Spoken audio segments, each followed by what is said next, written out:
자, 문학 황만근은 이렇게 말했다. 작품 해설 한번 해보겠습니다.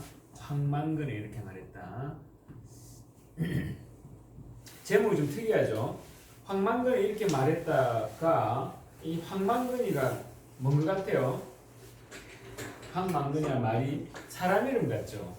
그리고 누가 이렇게 말했다 유명한 거 있죠? 뭐지? 니체의 작품에 짜라투스트라는 뭐 이렇게 말했다. 그 엄청난 철학책이거든요. 근데 왠지 짜라투스트라하고 황만근하고 이름 느낌 팍 다르죠. 황만근 이름에서 어떤 느낌 드나요? 만거의 경상도를 이렇게 말하거든요. 딱 시골스럽죠. 이름이 시골스러워요, 그죠? 이 작가가 지금 성석재라는 분인데 1930, 40년대에 우리나라에 채만식이 있었다면, 내가 지금 학년이 헷갈려서 그런데 우리가 채만식 작품 다룬 적 있나요? 없나? 채만식 혹시 태평천하 들어본 사람 있나요? 대답을 좀 해봐. 자, 1930, 40년대 채만식 작가가 이제 어떤 말로 특징 지어지냐면 풍자입니다. 풍자. 풍자 뭔지 몇 번 이야기했죠. 나 좀 쳐다봐줘. 풍자가 뭔지 몇 번 이야기했지. 풍자가 뭐지? 풍자.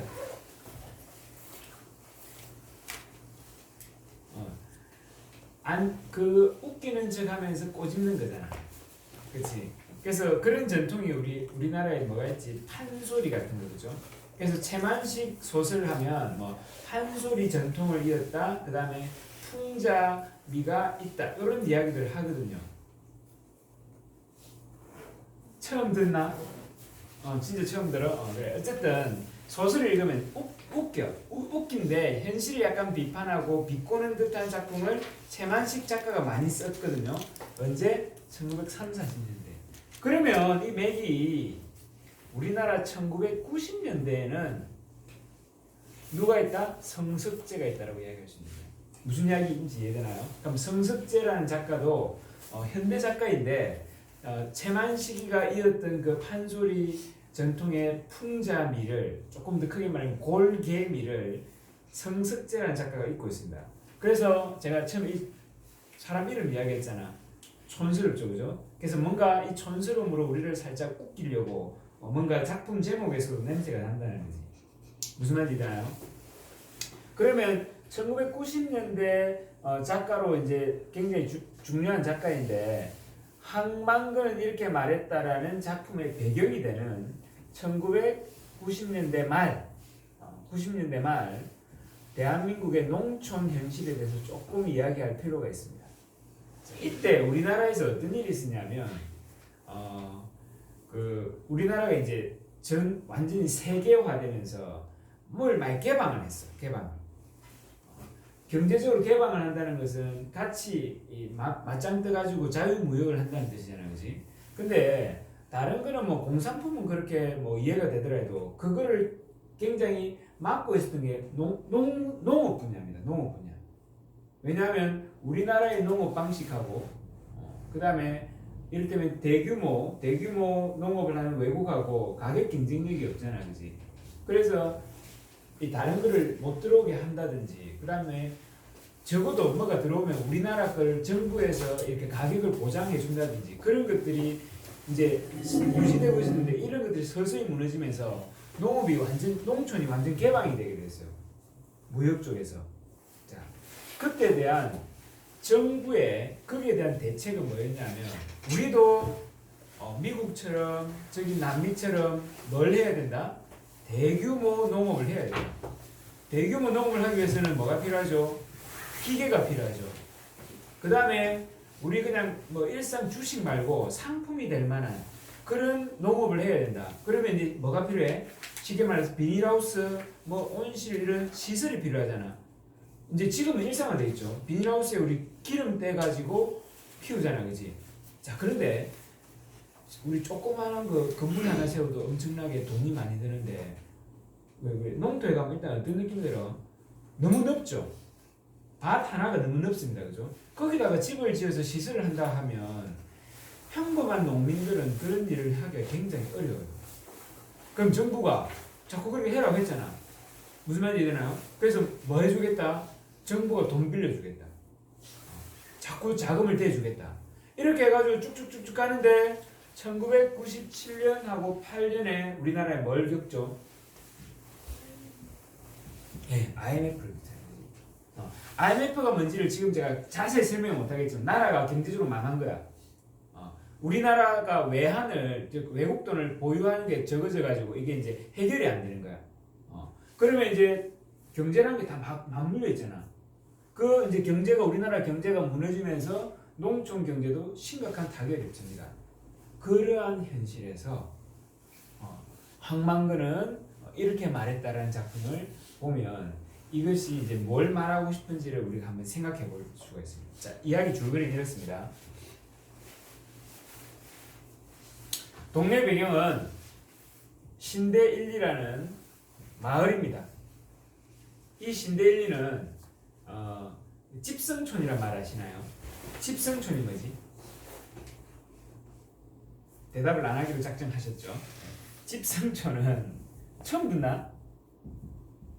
같은 성씨를 가진 사람들이 모여 사는 마을이에요. 그래서 원래 옛날에 마을이 그렇게 발달했잖아. 그 집안이 그냥 그 동네에 살잖아. 그래서 그냥 옆집이 전부 다 친척이야. 이 신대리라는 집성촌 마을에 이장과 당연히 황씨입니다. 그 다음에 이 원래 전통적으로 황씨들이 집성촌을 이루는 이 신대리에 민씨라는 귀농한 사람이 있어요. 자, 그러면 이 사람은 황씨가 아니야, 그지? 그러니까 이 집성촌에 사는 모든 사람들은 그냥 그 동네에서 몇십 년 살아온 집안 사람들이야. 물론 결혼을 해서 온 사람 여자들은 황씨는 아니겠지만 그래도 황씨하고 결혼해서 사는 사람들이잖아, 그렇지? 자, 이게 황씨가 아닌 민씨성을 가진 사람이 이제 귀농해가지고 이 마을을 보는 거지. 근데 이제 시작 장면이 이렇습니다. 이 마을의 이장하고 민씨가 뭔가 다툼을 시작합니다. 만거이가 안 보이는 거죠. 동네에 늘 보여야 되는 황만근 씨가 안 보인다라고 이제 이야기를 하면서 이 사람이 이장한테 살짝 따지죠. 무슨 일이 있었냐면 아까 제가 농가 부채 이야기했죠.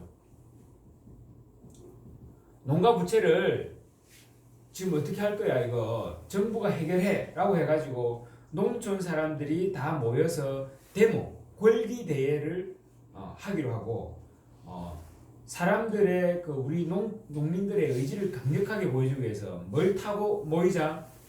경운기를 타고 모이자라고 합니다. 그 경운기를 타고 모이자고 한 날 이제 그 다음 날 어쨌든 황만근 씨가 안 보이는 거야. 그래서 이장님이 그 하자고 했는데 황만근 씨 그 부축해가지고 경운기 타러 가자고 했는데 그거 뭔가 일생기가 아니냐라고 막 옥신각신하면서 황만근 씨에 대한 사람들의 이야기가 계속 나오죠. 황만근 씨에 대한 얘기. 첫 번째 이야기, 이게 순서는 제가 왔다 갔다 합니다만, 아이들은 소꿉장난을 하면서 황만근 씨가 없다라는 사실을 안다라는 표현이 있습니다. 아이들이 평소에 소꿉장난하다가 문제가 생기면 싸우게 되면 누구를 찾아가냐면 황만근 씨를 찾아가면 황만근 씨가 더 이상 싸우지 않도록 완벽하게 그 사태를 해결해 주는 거예요. 무슨 말인지 되나요? 그 다음에 동네에 40대 어떤 남자가 마을 해관은 누구의 집이 아니고 모든 사람이 쓰는 곳이죠. 수세식 화장실이 아니야. 똥간이 있어. 그 똥간에 똥을 퍼야 되죠. 그리고 농촌에서는 그 똥을 퍼가지고 뭐 하죠? 삭혀가지고 거름을 하잖아. 이제 황만근 씨가 맨날 그 일을 하는 거야. 근데 황만근 씨가 안 보이니까 또 다른 그 젊은 남자가 40대 남자가 그 똥을 치면서 내가 100만 원을 줘도 일을 안 할 건데 만거이가 없어갖고 일을 한다면서 구시렁구시렁 되면서 그 일을 합니다. 그리고 이제 그 똥그름을 이렇게 나눠주는 그걸 보면서 나이든 노파, 혼자 사는 노파는 망근이가 똥을 나눠줄 때는 그 그릇을 나눠줄 때는 잘 사귀어가지고 아주 공평하게 집집마다 나눠주고 그 중에서 자기 집, 자기는 이제 혼자 사는 할머니거든. 이 집에는 더 자주, 더 많이 갖다 줬다 이런 이야기를 합니다. 무슨 말인지 이해되나요? 그리고 이 황만근 씨의 출생에 대한 이야기도 나요. 출생이나 그 삶의 과정에서 황만근 씨는 홀어머니와 살고 있는데 동네에서는 우리 이런 말 들어봤나요? 반푼이 들어봤나요? 이제 바보의 사투리 표현인데 동네 반푼이 취급을 당하는 약간 지능이 떨어지는 사람으로 추정되는데 이 사람이 장성해가지고 자살하려고 하는 젊은 여자를 우연히 구합니다. 그 여자는 이제 자기 생명의 은이니까 황만근 씨가 인연이 돼가지고 아들을 한 명 낳아요. 근데 이 황만근 씨는 여자는 이제 가버리죠. 근데 가면서 이제 일종의 선물로 경운기를 한 대 사주고 그래요. 그러니까 황만근 씨는 이 경운기를 날 엄청나게 오랫동안 이제 자기 경운기잖아. 갈고 닦아가지고 이 경운기가 거의 자기 분신처럼 잘 다루고 있는 거야. 자, 경운기뿐만 아니고 황만근 씨 집에 가면 모든 농기구가 깔끔하게 손질되어 있습니다. 그다음 이 경운기는 이제 계속 수리를 해가지고 황만근 씨 아니면 시동도 못 걸 정도로 역으로 보면 황만근 씨는 아주 오래되고 낡은 그 경운기를 소중히 여기면서 계속 잘 자기만 방법을 터득하면 사용하고 있다는 거지. 그쯤 되면 이제 사람들이 이 사람 진짜 바보 맞나? 라는 생각이 들어요. 왜? 아이들이 싸울 때 이 사람이 나서면 완벽하게 해결해줘. 그 다음에 불쌍한 사람 할머니한테는 딱 더 갖다 주고 동네에서 모두가 싫어하는 일은 더 뭐하고 자기가 솔선수범하고 대표적인 일이 뭐 이를테면 사람 죽었을 때 그 염한다 그러죠. 그런 일이라든지 그 다음에 같이 모여서 해야 되는 일 그런 거 그 다음 아까 마을에 관해 똥 치는 거 이런 거 이 사람 늘 웃으면서 하는 거야. 그러면 여기에 대한 마을 사람들은 어떤 입장이냐면 자기 하기 싫은 거 안 해. 안 하고 다 망근이 시켜. 다 망근이 시키면서 이제 망근이하고 부딪히면 어떤 말을 하냐면 자기가 시켜놓고 망근이 고마운 줄 알아라. 니 같은 반푼이가 다른 마을에 인정 없는 마을에 살았으면 니는 벌써 굶어 죽었을 것이다. 그래서 이런 일 시켜주는 거 감사하게 생각해라. 근데 그런 일을 시키면 대부분 공짜 아니면 반값 뭐 이런 식인 거야. 혹시 돈이나 조금 더 주게 되면 방금 그런 말 하면서 니 고마운 줄 알아라고 하면서 희한하게 정상적인 마을 사람들과 바보라고 불리는 망근이가 묘하게 대의를 이룹니다. 기본적으로 누구의 시각을 통해서?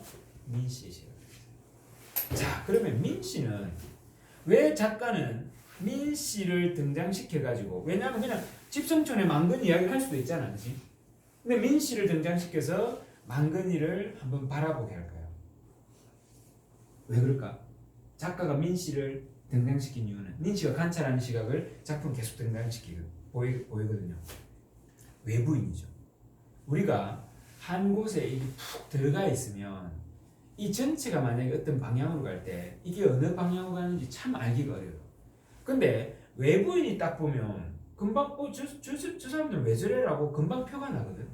그러니까 이 사람들은 사실 몇십 년 동안 망근이를 반푸이로 보면서 자기들은 정상이고 쟤 모자라는 거 우리가 도와줘 이렇게 생각하면서 사실은 현재 상황에서 보면 망근이는 너무 선량하고 원칙을 지키는 사람이고 착한 사람이에요.